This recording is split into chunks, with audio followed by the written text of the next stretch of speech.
હાલો મિત્રો, જય માતાજી, જય શ્રી કૃષ્ણ, હર હર મહાદેવ. હિતેશ ટુરિઝમ બ્લોગમાં આપ બધાનું હાર્દિક સ્વાગત છે.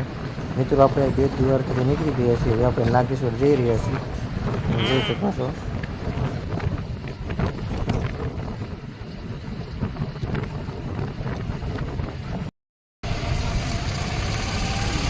આપણે મિત્રો નાગેશ્વર પૂગી ગયા છીએ. તમે જોઈ શકો છો, એનો ગેટ છે.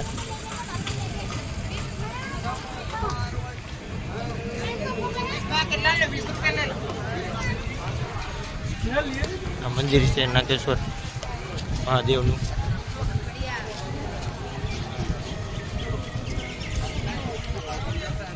તમે જોઈ શકો છો,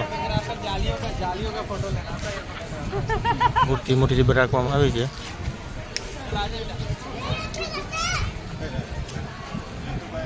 આ બધું દર્શન કરવા જવાનું છે મિત્રો.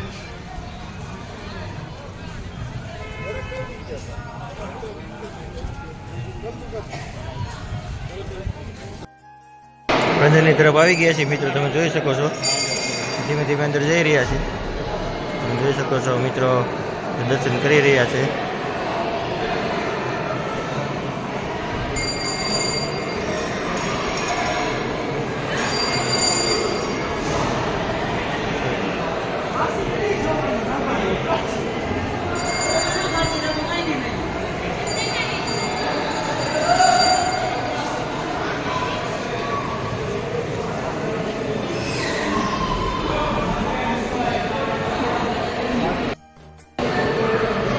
તમે દર્શન કરાવી રહ્યો છું. જોઈ શકો છો મિત્રો, નાગેશ્વર મહાદેવ.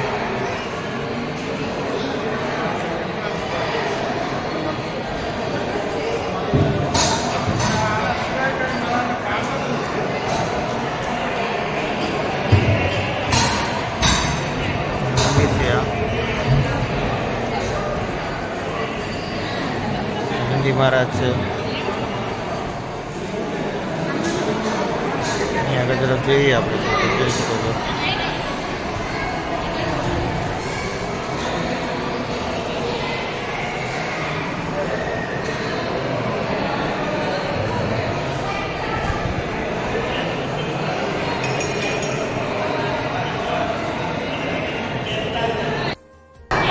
મિત્રો તમે જોઈ શકો છો, ગુલશન કુમારનો ફોટો રાખવામાં આવ્યો છે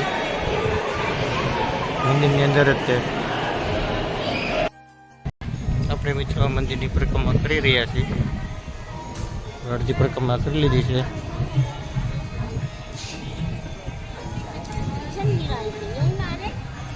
આપણે મોટી ગુલશન કુમારે મૂર્તિ બનાવેલી છે, તે આપણે હવે નિહાળવા જઈ રહ્યા છીએ. મિત્રો આપણે મૂર્તિ તરફ આવી રહ્યા છીએ. તમે જોઈ શકો છો, ભોળાનાથની વિશાળ પ્રતિમા. વિડીયોમાં તમને પૂરી માપની દેખાતી નહીં હોય, એવડી મોટી પ્રતિમા છે. જોઈ શકો છો મિત્રો તમે.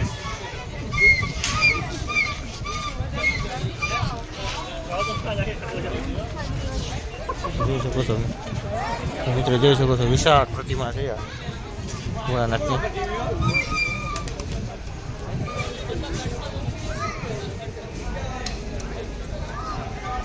આ ગુલશન કુમારે બનાવી હતી આ પ્રતિમા. ત્યાં ભોળાનાથની પૂજા કરતા હતા. પછી અહીં કરીને એમ થયું કે હવે આપણે ભોળાનાથની પ્રતિમા બનાવશું. ત્યારે ભોળાનાથની પ્રતિમા બનાવી હતી.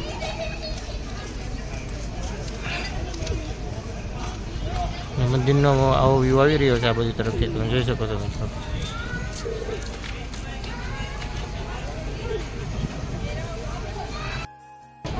આ મિત્રો જોવો છો તો તમે, આ અહીંની માર્કેટ છે. નાની એમથી છે પણ સારી છે. જોઈ શકો છો તમે.